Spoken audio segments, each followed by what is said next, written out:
The Lord be with you. I'm Deacon Keith Fournier, and our first reading is from the second book of Samuel. All the tribes of Israel then came to David at Hebron and said, "Look, we are your own flesh and bone. In days past, when Saul was our king, it was you who led Israel on its campaigns. And to you it was that Yahweh promised, 'You are to shepherd my people Israel and be leader of Israel.' So all the elders of Israel came to the king at Hebron, and King David made a pact with them in Yahweh's presence at Hebron.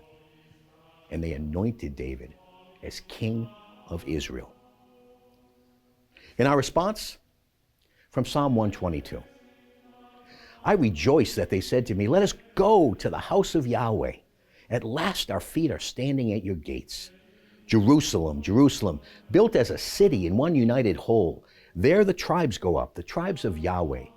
A sign for Israel to give thanks to the name of Yahweh. For there are set the thrones of judgment, the thrones of the house of David." And our second reading is from the Apostle Paul's letter to the Colossians. "Giving thanks with joy to the Father, who has made you able to share the lot of God's holy people, and with them to inherit the light. Because that is what he has done. It is he who has rescued us from the ruling force of darkness and transferred us to the kingdom of the Son that he loves. And in him we enjoy our freedom, the forgiveness of sins. He is the image of the unseen God, the firstborn of all creation. For in him were created all things in heaven and on earth, everything visible and everything invisible, thrones, ruling forces, sovereignties, powers, and all things were created through him and for him. He exists before all things, and in him all things hold together. And he is the head of the body, that is the church. He is the beginning, the firstborn from the dead, so that he should be supreme in every way.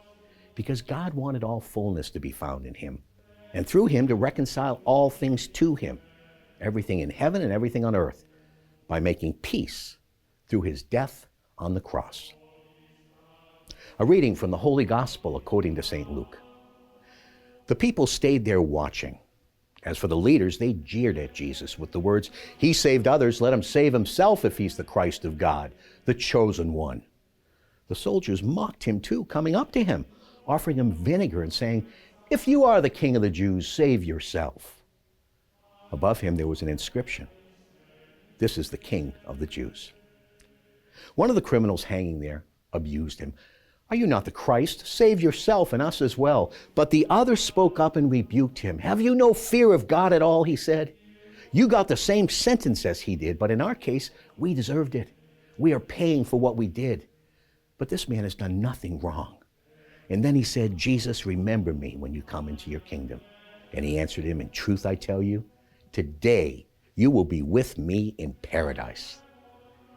The Gospel of the Lord.